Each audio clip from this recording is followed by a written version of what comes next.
SOT Maheshwaram zone Meerpet police ने ममनुआ गांजे की मुंतकली को नाकाम बनाते हुए 250 किलोग्राम गांजा जब्त कर लिया। तफसीलात के मुताबिक तमिलनाडु के रहने वाले मलाई स्वामी रामार को SOT Maheshwaram zone Meerpet police ने गिरफ्तार करके इनके कब्जे से 250 किलोग्राम गांजे को जब्त कर लिया, जो ओडिशा से गैर कानूनी तौर पर हैदराबाद लाया जा रहा था। जब्तशुदा गांजे की मालियत 75 लाख रुपए बताई गई है। केरला में रहने वाला राजेश नामी शख्स 250 किलोग्राम गांजा ओडिशा से हैदराबाद पहुंचाने के लिए तकरीबन 50 लाख रुपए अदा करता था। कमिश्नर पुलिस रचाकोंडा डीएस चौहान ने मीडिया से बात करते हुए बताया कि इस वाकये में मुलविस 2 मुलजिमीन को गिरफ्तार कर लिया गया है, जो दीगर मुलजिमीन मफरूर हैं और जल्द ही इस गुरु को गिरफ्तार कर लिया जाएगा।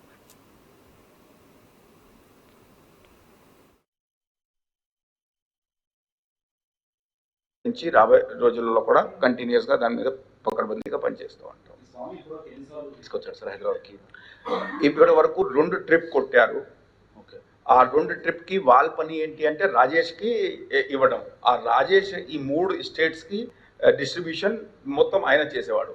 ఆయన ఒక మధ్యప్రదేశ్కి అమ్మేసి దాంతో చివరికి అక్కడ పోయింది. సో మహారాష్ట్ర, తమిళనాడు అండ్ తెలంగాణ, దాంతో పాటుగా కొంత శ్రీలంక కూడా పంపించినట్టు ఒక ట్రిప్తో తెలుస్తూ ఉన్నది.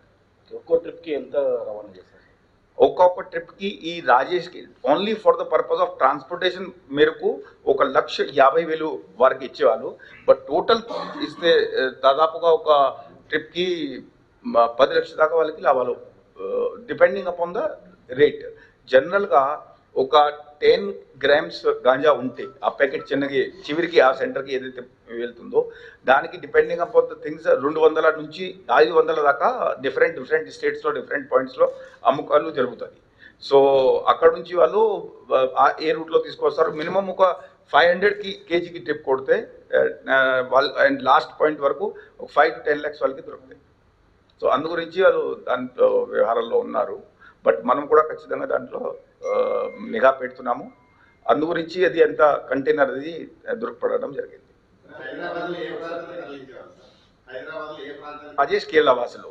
సో ఆయన అతి త్వరగా మనం పట్టుకుంటాము. దాని తర్వాత ఈ ఏరియాలో హైదరాబాద్లో మరియు దాంతోపాటు మహారాష్ట్రలో, తమిళనాడులో కూడా ఎక్కడెక్కడ ఎవరికి నెక్స్ట్ లెవెల్కి అమ్మినారు వారందరూ కూడా మనం తప్పకుండా త్వరగా పట్టుకుంటాం.